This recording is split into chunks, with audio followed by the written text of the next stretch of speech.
ভূমিহীন ক্ষেতমজুরের ফর্ম যারা দুয়ারে সরকার বা অঞ্চল অফিসে জমা দিয়েছেন তাদের ফর্ম আপনারা কিভাবে অনলাইনে চেক করবেন আপনার মোবাইল বা অথবা কম্পিউটার দিয়ে।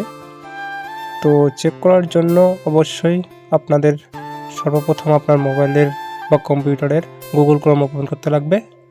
গুগল ক্রোমে গিয়ে সার্চ করবেন ভূমিহীন স্ট্যাটাস চেক। তারপর সর্বপ্রথম যে ওয়েবসাইটটা চলে আসবে ভূমিহীন ক্ষেতমজুর, এখানে আপনারা ক্লিক করে দেবেন। তো ক্লিক করার সঙ্গে সঙ্গে এরকম একটা ইন্টারফেস চলে আসবে, দেখতে পাচ্ছেন। তো এখানে আপনারা দেখতে পাচ্ছেন ফার্মার সার্চ, এখানে আপনারা অ্যাকনলেজমেন্ট নাম্বার, আধার নাম্বার বা মোবাইল নাম্বার দিয়ে আপনারা চেক করতে পারবেন, যে কোনো নাম্বার দিয়ে। তো এখানে যে কোনো একটা নাম্বার বসিয়ে দেবেন, আধার নাম্বার বা মোবাইল নাম্বার। বসার পর সার্চের অপশনে ক্লিক করে দেবেন। তো ক্লিক করার সঙ্গে সঙ্গে এরকম একটা ইন্টারফেস চলে আসবে, দেখতে পাচ্ছেন। এখানে আমি একটা মোবাইল নাম্বার দিয়ে সার্চ করেছি, তার ডিটেলস এখানে চলে আসে। অ্যাপ্লিকেন্ট নেম, যার নামে ফর্মটা ফিল আপ হচ্ছে, মোবাইল নাম্বার, ডিস্ট্রিক্ট, ব্লক কোথায়, স্ট্যাটাস কুইক রেজিস্ট্রেশন মানে রেজিস্ট্রেশন হয়ে গেছে অনলাইনে, রিমার্কসের ওখানে দেখতে পাচ্ছেন ফাঁকা রয়েছে। যখন অ্যাপ্রুভ হবে তখন ওখানে অ্যাপ্রুভ লেখা থাকবে।